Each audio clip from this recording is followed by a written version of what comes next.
Good morning, friends.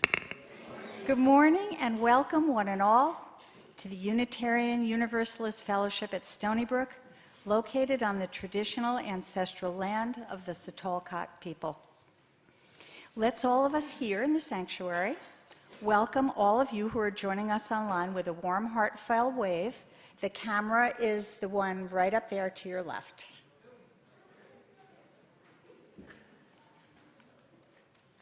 My name is Laura Lesh, and I am delighted to be your worship associate this morning with our interim minister, the Reverend Dr. Madelyn Campbell, and 4 other members of our Racial Concerns Committee, Barbara Coley, Karen Posey, John Morris, and Joanne Hammer, as we celebrate, along with our esteemed musicians, the life and legacy of the Reverend Martin Luther King, Jr. Our Director of Religious Education is Deb Little, who will also be joining us. Please plan to join after the service for coffee and conversation. For those of you who are with us online, if you sign off after the service and return to our website, you will find the link for joining our small group chats. Whether here or online, you will find some friendly folks to speak with who can answer any questions you might have. You may have noticed that the holiday adornments of our sanctuary have been reimagined with lots of hearts and love signs. This is to highlight the upcoming month between Dr. King's birthday tomorrow and Valentine's Day on February 14th, which Unitarian Universalists around the country set aside for 30 days of love, a month of spiritual nourishment, political grounding, and shared daily practices of faith and justice created for us by Side with Love.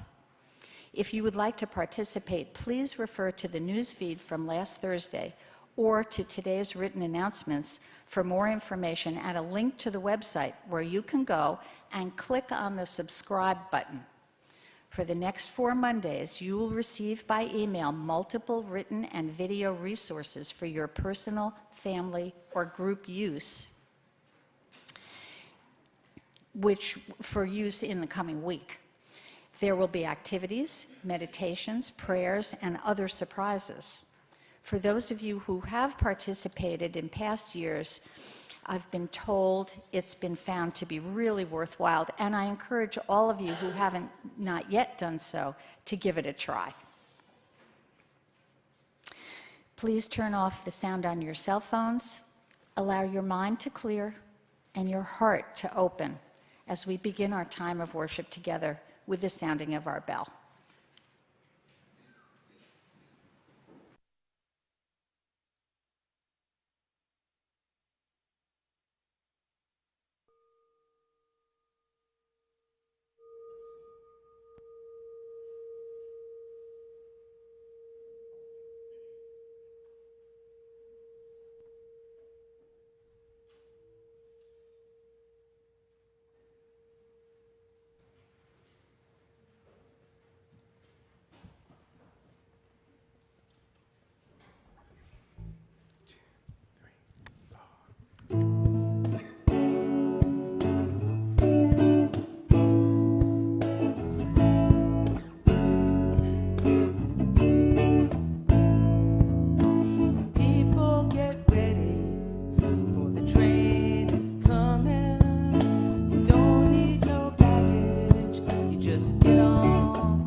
Save his own.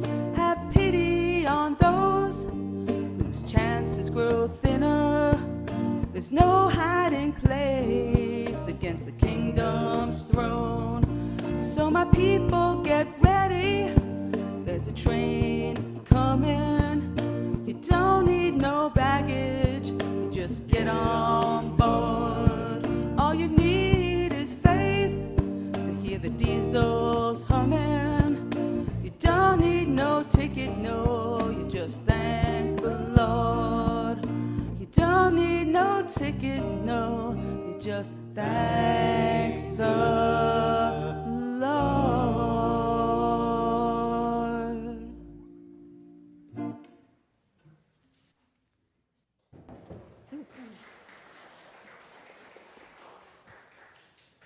Yeah, absolutely. That was wonderful, right?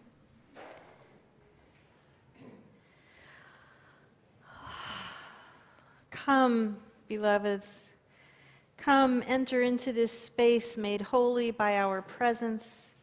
Enter into this hour made holy by our intention. Beloveds, we are called to build the beloved community together. Come today to honor and remember the Reverend Dr. Martin Luther King, Jr.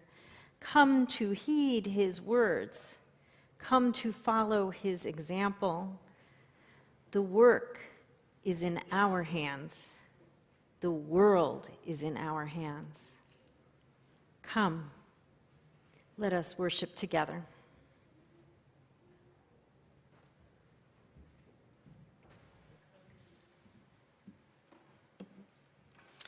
The flaming chalice is the symbol of Unitarian Universalism.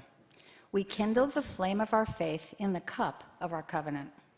I've asked Barbara Coley, chairperson of our Racial Concerns Committee, to light our chalice this morning. If you are online and have a chalice, please join us. In the spirit of the legacy of the Reverend Dr. Martin Luther King, Jr., and the beginning of the season of 30 Days of Love, I offer these words for Maureen Killoran. In these hard times, let us look first to the response of love. In the midst of challenge, may our chalice flame bear witness to the inherent worth and dignity of every human being. And in the midst of uncertainty, may our chalice be a beacon of encouragement that our values may guide our choices. Thank you, Barbara. Our first hymn today, Lift Every Voice and Sing, is also known as the Black National Anthem. This is a sacred song, and for most of us here today, it is not our song, but for those of us who are not Black, we sing this today in solidarity. We cannot claim this hymn, but we can amplify it. So I invite you to rise in body or spirit and join in singing hymn number 149 in your gray hymnal. Lift every voice and sing.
Good morning.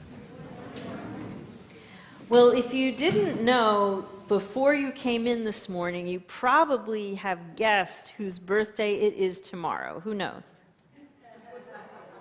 Anyone? I still can't hear that. Oh, that's right, Martin Luther King. Reverend Dr. Martin Luther King Jr. That's a mouthful.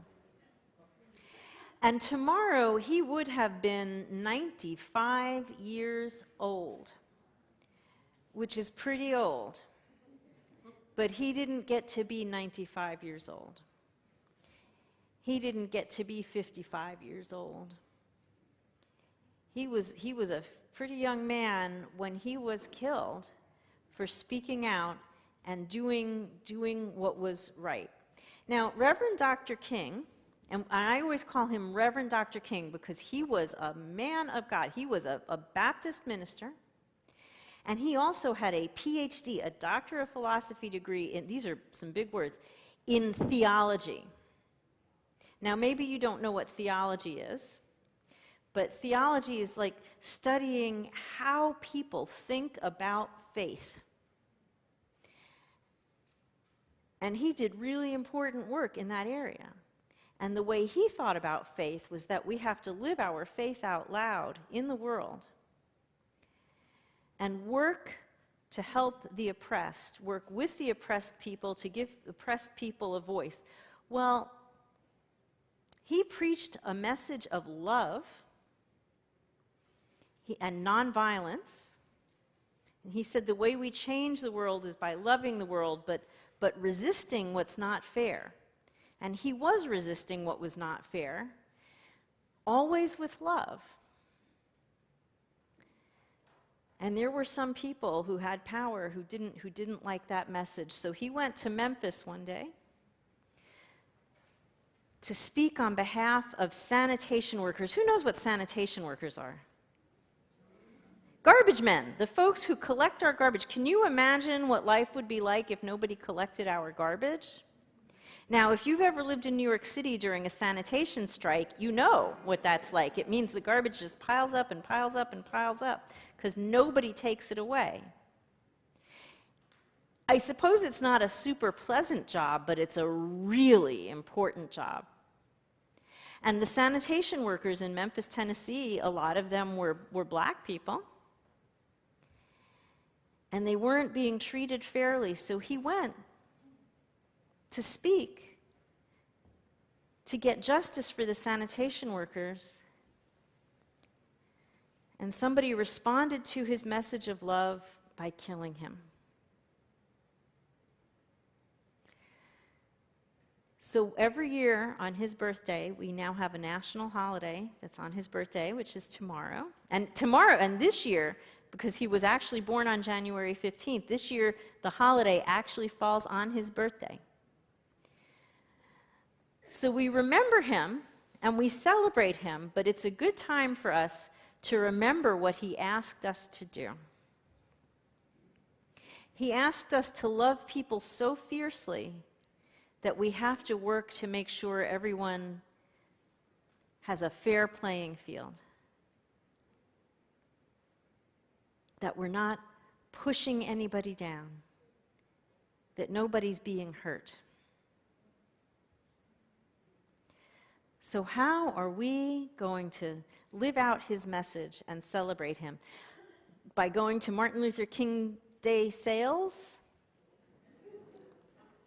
Because that's what we do with holidays, right? Or by thinking about what small part I can do. What's one thing I can do to help make the world a better place? To help make sure that we can all live together happily. So I leave you with that. What's the one thing you can do? Think of one thing today. That's your homework. You didn't think you were coming here to get homework, right? But that's your homework. And now I'm going to ask the students and teachers to head to their classes. So I think the teachers stand up first so that we can follow them. And then if you will turn to the inside cover, the back cover of your hymnal, either hymnal, the back cover, we're going to sing everybody out with the Reeb Children's Benediction as our children and teachers leave for their classrooms.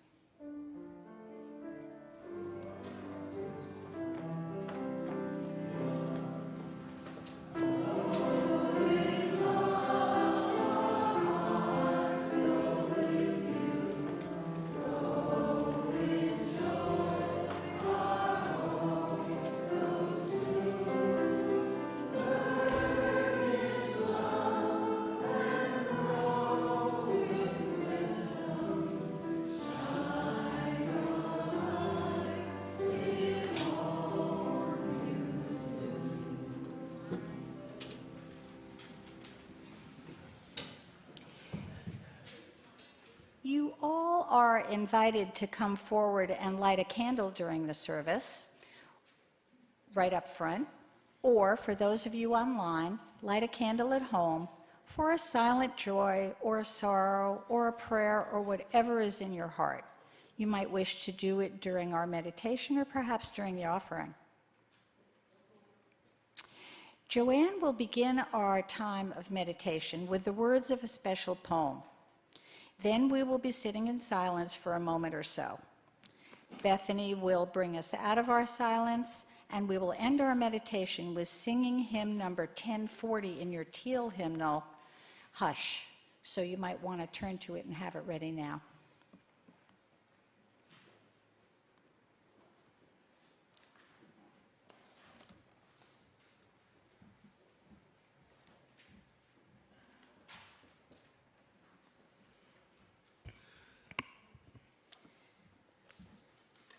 Our meditation words this morning are the poem Microwave Popcorn by Harmony Holiday.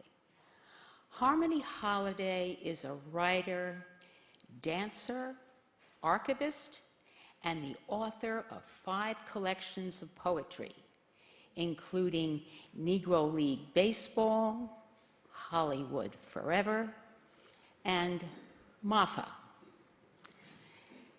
Microwave Popcorn was first published in Poem a Day on September 22nd, 2015.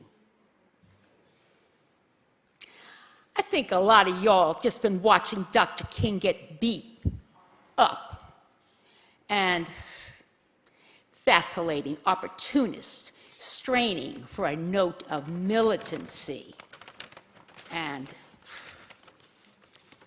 hold your great buildings on my tiny wing or in my tiny palm. Same thing, different sling. And then they shot him and left him on the front lawn of everyone's vulgar delirium for having been chosen. Walking home that night. That'll show you like candy and love, God, openly, reverse order. A bird gets along beautifully in the air, but once she's on the ground, that special equipment hampers her a great deal. And thereby, home never gets to be a jaded resting place.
Good morning. We celebrate Martin Luther King's birthday today by presenting his own words to reacquaint you with their power, clarity, and moral judgment. He wrote "Letter from a Birmingham Jail" while incarcerated. That means he was in jail. That situation gave him time to call upon his education as a fourth-generation minister, fresh from the success of the bus boycott in Montgomery, Alabama. When you have time, we urge you to read the letter in its 50-paragraph entirety. There is a link to it as well as a QR code in your order of service, and the link is posted in the chat for those online. Reading it, you will meet a ruminative Dr. King, a leader whose body is held captive, yet whose mind ranges in absolute freedom. Through the political, legal, and moral ideas that help clarify the world we inhabit today. After presenting his credentials, so to speak, to the ministers who criticized him for being in Birmingham, Alabama, when Atlanta was his home base, Dr. King explained, "I am in Birmingham because injustice is here." He felt compelled to carry the gospel of freedom beyond his hometown. He goes on to add, injustice anywhere is a threat to justice everywhere. We are caught in an inescapable network of mutuality, tied in a single garment of destiny. Whatever affects one directly affects all indirectly. Never again can we afford to live with the narrow, provincial, outside agitator idea. Anyone who lives inside the United States can never be considered an outsider anywhere within its bounds. Explaining nonviolence to his audience, Dr. King says there are 4 basic steps. Number 1, collection of the facts to determine whether injustices exist. Number 2, negotiation, talking to perpetrators. 3, self-purification. And number 4, direct actions. Being born and bred in Chicago, I thought it was the most segregated and dangerous city in the United States. Dr. King cleared that up for me. Birmingham, Alabama had more unsolved bombings of Negro homes and churches than any other city in the nation when Dr. King wrote his letter. So he explains why, after negotiation failed, he chose direct action. He says, nonviolent direct action seeks to create crisis and foster tension that a community which has constantly refused to negotiate is forced to confront. Nonviolent direct action dramatizes the issue that can no longer be ignored. The tension created by the nonviolent resistor is constructive. Nonviolent tension, which is necessary for growth. So, we must see the need for nonviolent gadflies to create the kind of tension in society that will help people rise from the dark depths of prejudice and racism to the majestic heights of understanding and beloved community. Dr. King wants his fellow ministers to understand that we have not made a single gain in civil rights without determined legal and nonviolent pressure. Lamentably, it is an historical fact that privileged groups seldom give up their privileges voluntarily. Individuals may see the moral light and voluntarily give up their unjust posture. But Dr. King reminds his fellow ministers, groups tend to be more immoral than individuals.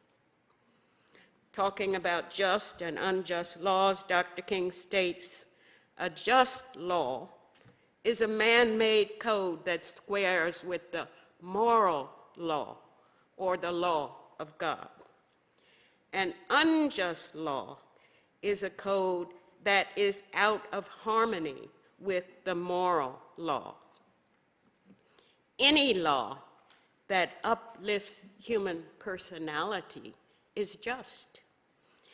Any law that degrades human personality is unjust. All segregation statutes are unjust because segregation distorts the soul and damages the personality. It gives the segregator a false sense of superiority and the segregated a false sense of inferiority. Using Martin Buber's terminology, segregation substitutes an I-it relationship for an I-thou relationship and ends up relegating persons to the status of things. He says, one who breaks an unjust law must do so openly, lovingly, and with a willingness to accept the penalty.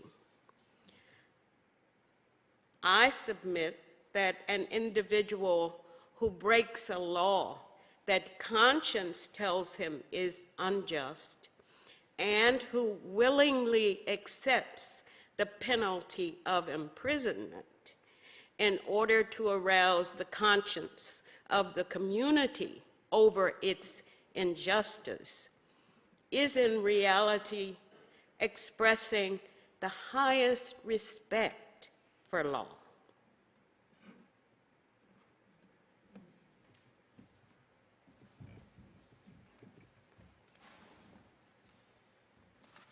Okay, well, that's a hard act to follow, so. In the following excerpt, I am also sharing his thoughts about unjust laws.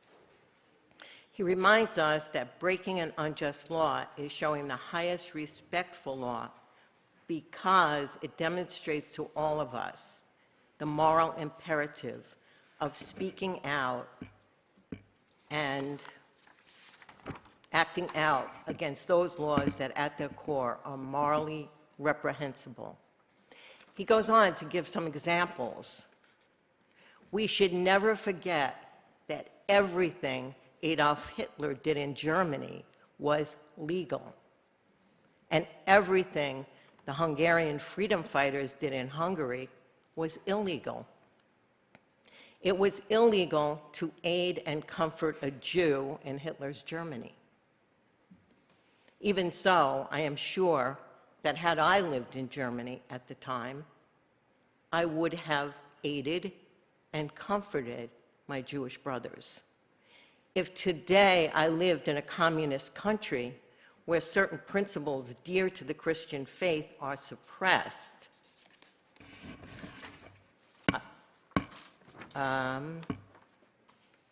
I would have gotten my pages mixed up. Don't know what happened. It's not working. Yeah. Sorry, folks.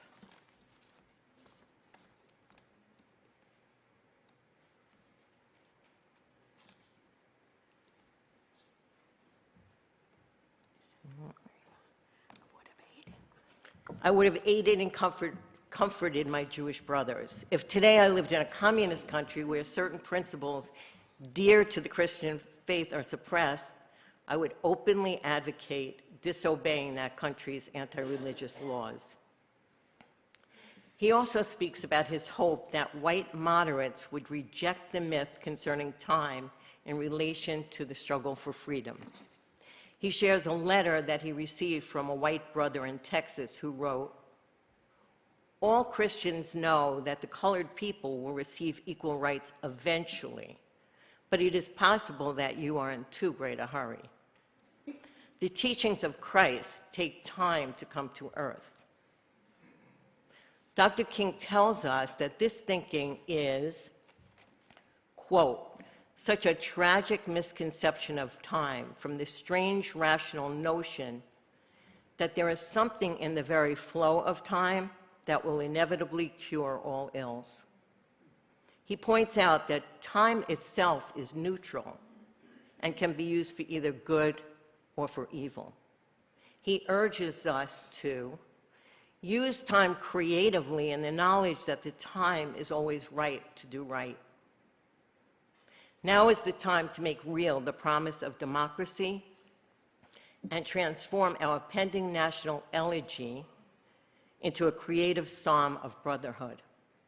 Now is the time to lift our national policy from the quicksand of racial injustice to the solid rock of human dignity. There is an urgency in his words. Once again, in his words for that time, and I believe that there is the same urgency today. Racism is alive and well in America, and we are being stripped of many of our freedoms.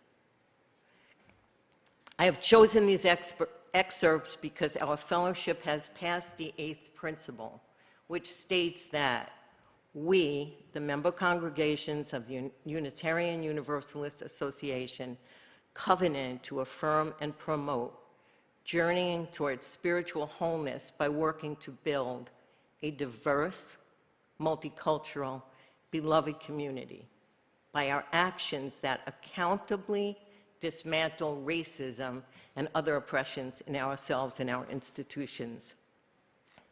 I strongly agree with this principle in theory, but unless I take an active part in standing up to racism and other forms of oppression, I am not doing my part to make changes that are sorely needed in the world today. There are many laws today that are unjust and rob citizens of their dignity and feelings of self-worth. I think it is important as a member of this fellowship to use my voice and my voting power to fight against these laws. By doing so, I will be honoring the work of Dr. King and helping to change our world for the better.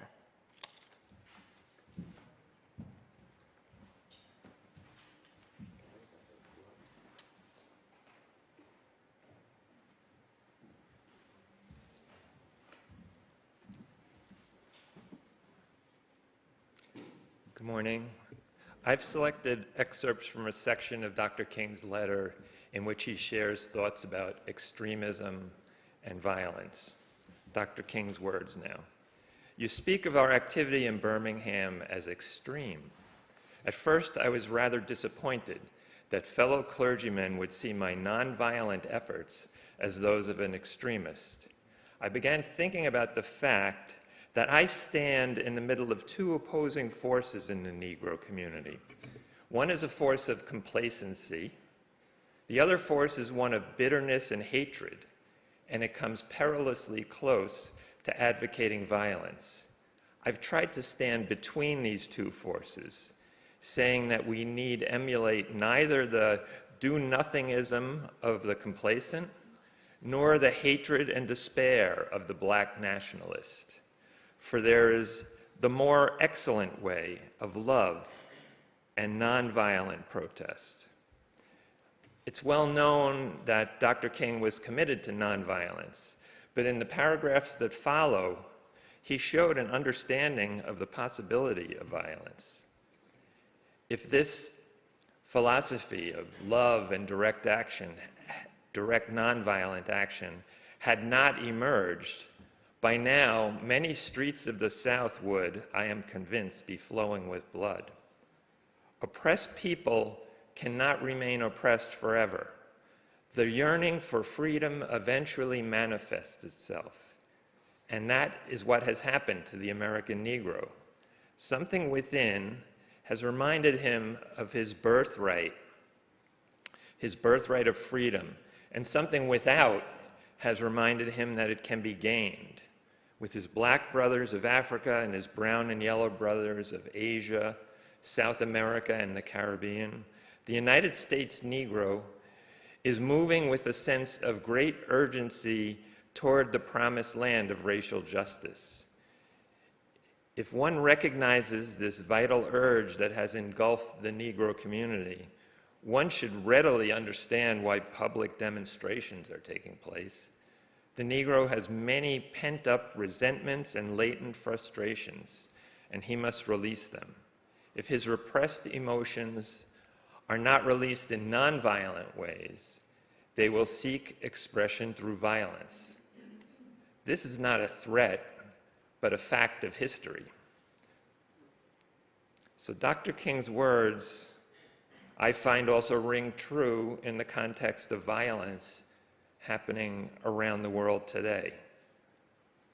Clearly, there's much violence that can't be explained as a reaction to repression or denied freedom or extreme inequality, and I'm not prepared, nor do I have time to discuss concepts like a just war. But I do think it's wise to always consider the roots of violence, even if one doesn't consider the violence itself justified. As Dr. King said, injustice anywhere is a threat to justice everywhere. We see regular reminders that there is still much injustice in the world. It may show up in violence, or in nonviolent protests, or in waves of impoverished immigrants looking for a place in the developed countries of the world. Dr. King reminds us that we had best pay attention. Dr. King continues, I've tried to say that this normal and healthy discontent can be channeled into the creative outlet of nonviolent direct action.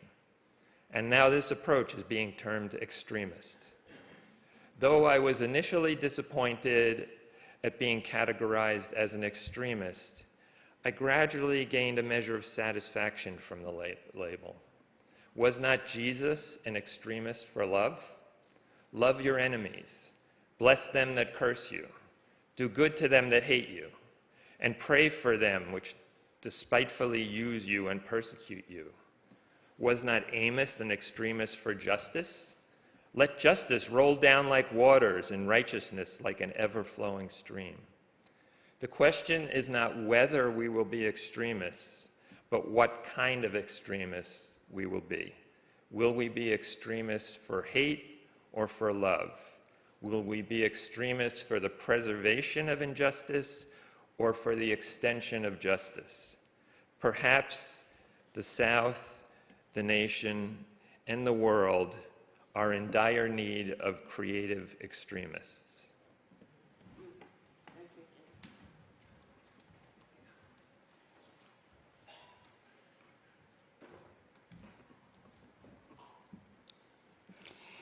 Pastor Madelyn has asked me to read one more excerpt from the letter, and I do so with a true sense of humility.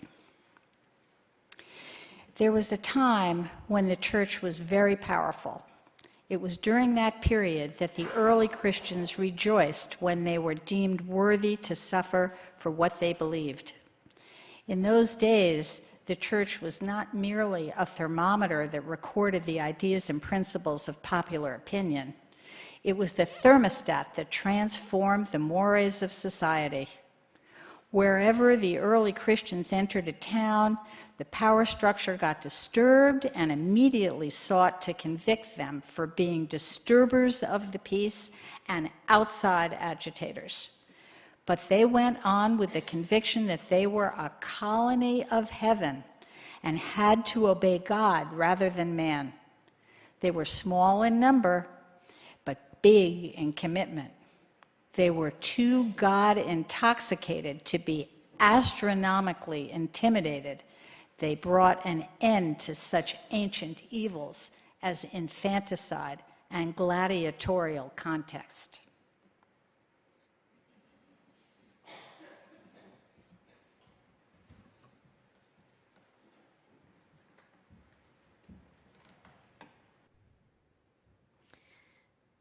There isn't a whole lot left for me to say this morning.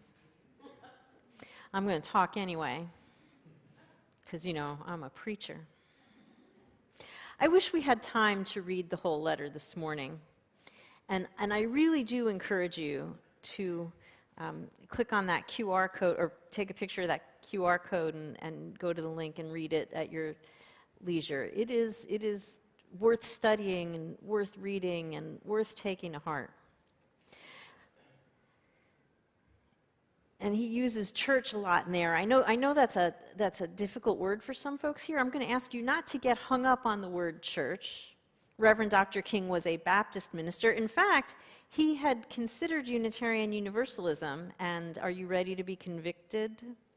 He had considered Unitarian Universalism and decided that we weren't going to be a vehicle for him, that it just wasn't going to work with us.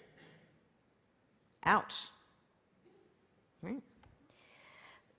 But so he's talking to church leaders mostly, but he's talking to other religious leaders as well. Abraham Joshua Heschel, if you know Rabbi Heschel, was a big supporter of Reverend Dr. King's. So when you read the word church, think of our faith communities. Okay. Reverend Dr. King, in his letter, condemned the white moderate. Do any of you know the Phil Oakes song, Love Me, Love Me, Love Me, I'm a Liberal? Oh yeah, okay. That's very much about the white moderate.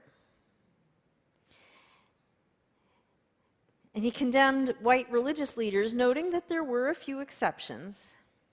But he was expressing his disappointment in the white church, in white religious communities. Now, we Unitarian Universalists, especially we white UUs, we love to point to Viola Liuzzo and James Reeb, and there were three, and the other gentleman escapes me at the moment, three of our white UUs who went down to Selma and were killed down there. They were martyrs to our faith. But we love to say, oh, look what we did. Beloveds, that was a long time ago. I'm just going to say, any children born in that year, they are now eligible for, you know, all kinds of fancy vaccines that you have to be over a certain age for. You know what I'm saying? That was a long time ago. In fact, the letter from a Birmingham jail was written in August 1963.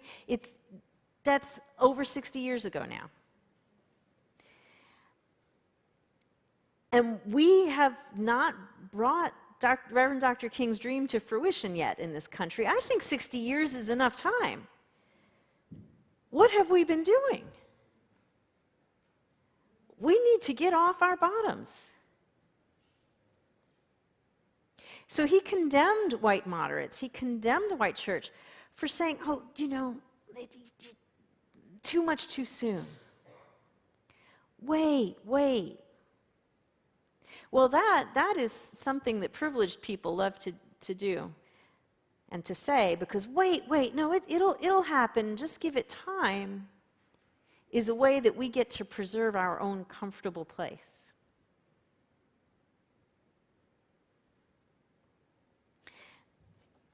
Now,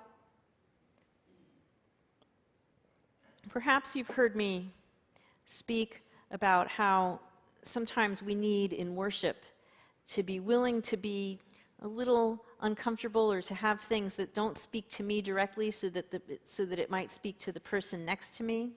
Do you remember that? And if you're visiting us for the first time today and you didn't hear me say that, trust me, I said it.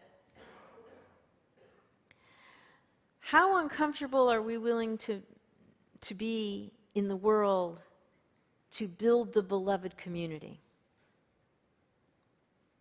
Are we willing to share the power we have? Are we willing to give up some of our power? Are we willing to make room? Are we willing to, I'm speaking mainly to the white folks right now, are we willing to give up the notion that we have all the answers? To give up the endless wordsmithing and motions to change a comma to a semicolon in order to get down to the business of the actual work that might make us a little uncomfortable? 60 years is long enough. What are you going to do today? How will you celebrate your day off tomorrow? If you have a day off tomorrow, because there are plenty of people who work holidays, and as someone who has and does work holidays, I understand that. What are you going to do to honor Reverend Dr. King?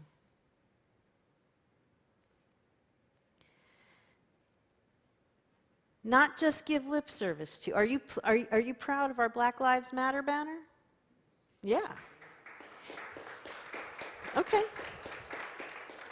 But beloveds, that is not an end, that is the beginning. That's not enough.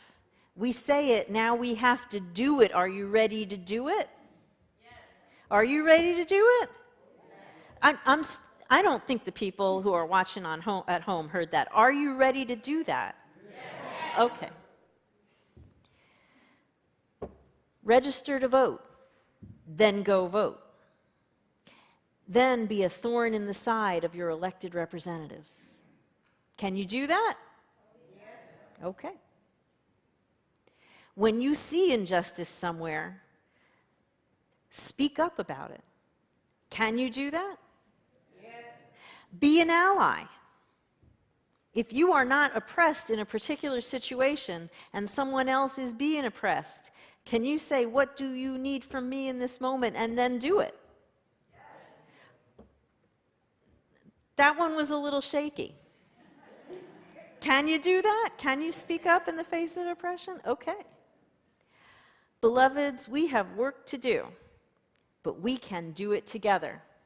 Go and read the letter. Namaste.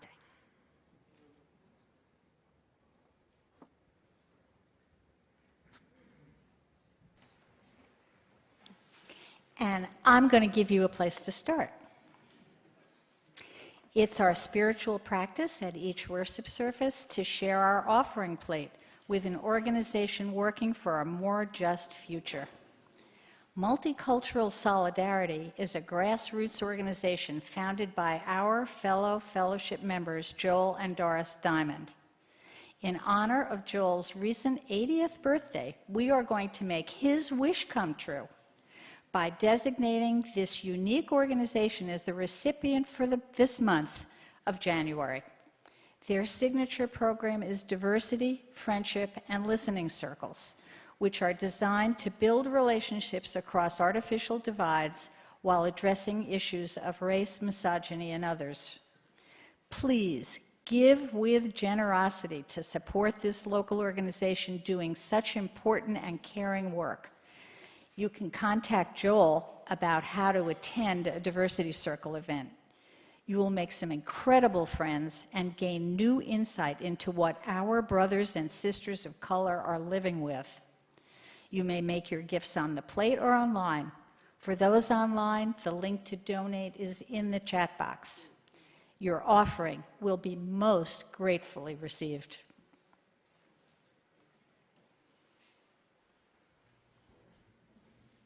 I was born in a river, in a little tent. Oh, and just like that river, I've been running ever since. It's been a long, long, long time coming, but I know change is gonna come. Oh, yes, it will. It's been too hard living, but I'm afraid to die, 'cause I don't know what's up there beyond the sky. It's been a long, long, long time coming, but I know change is gonna come. Oh, yes, it will. And I go to the movies, and I go downtown. Somebody keeps telling me you can't be hanging around. It's been a long, long time coming, but I know change is gonna come. Oh, yes, it will.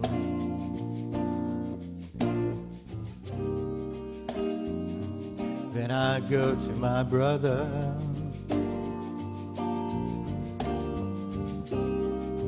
and I say, brother, can you help me, please? But my brother, he just winds up knocking me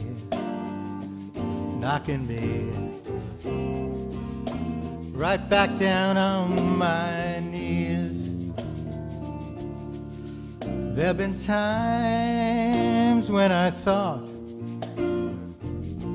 I couldn't last for long. Now I think I'm able to carry on.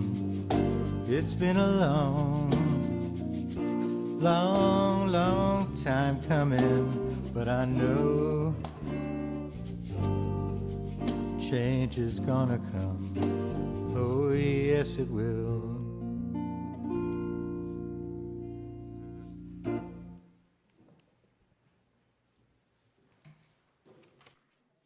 Will you join with me in dedicating our offering? The words are in your order of service.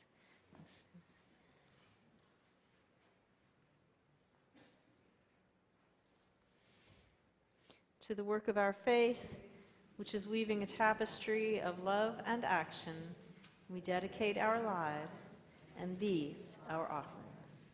Amen. Thank you.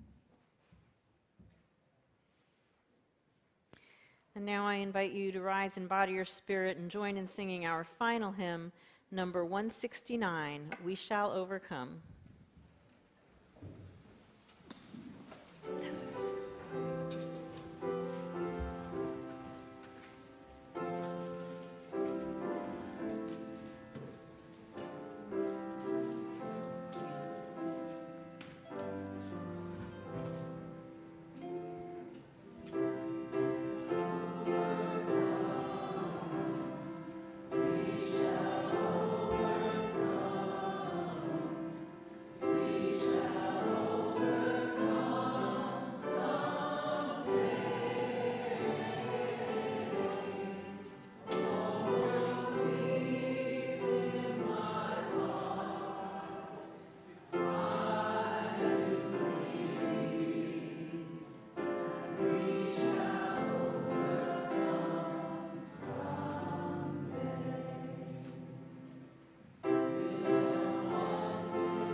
stay up.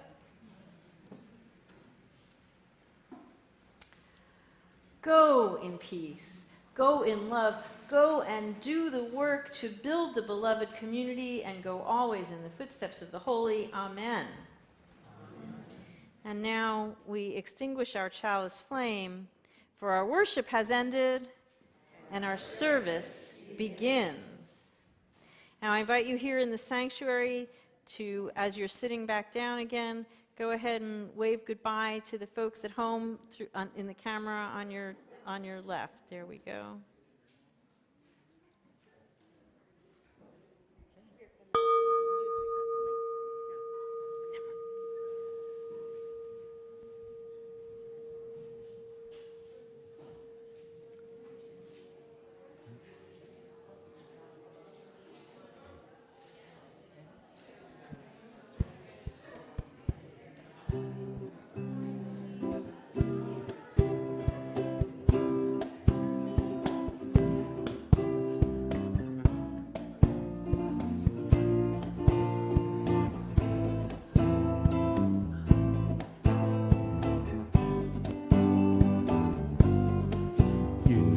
Doesn't make much sense.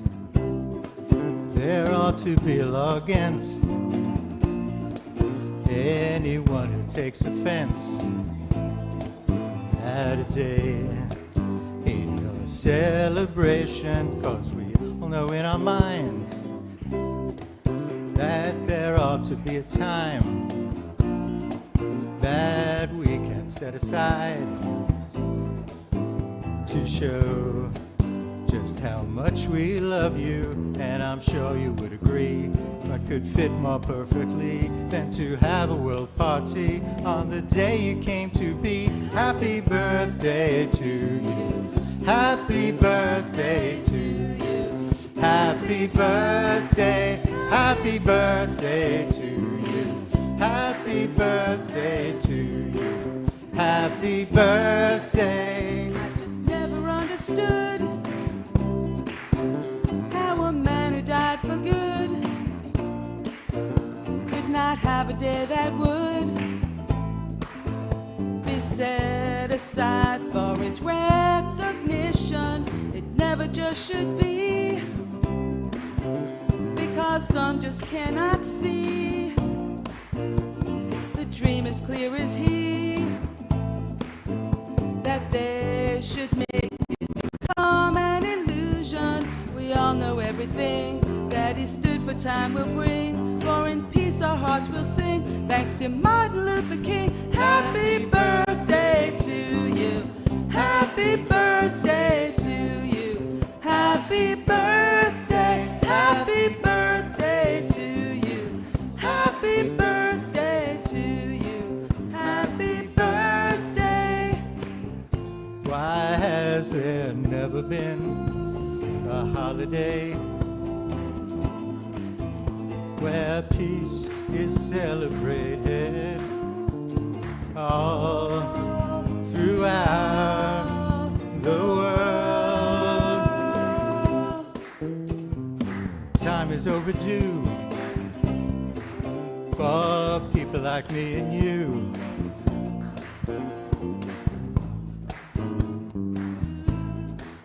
And the whole audacious sorry, and the whole full remembrance of those who lived and died for the oneness of all people. Let us all begin to know that love can win. Let it out and hold it in. Sing it loud as you can. Happy birthday to you. Happy birthday to you. Happy birthday. Happy birthday to you. Happy birthday to you. Happy birthday. Happy birthday to you. Happy birthday to you. Happy birthday. Happy birthday to you. Happy birthday to you. Happy birthday.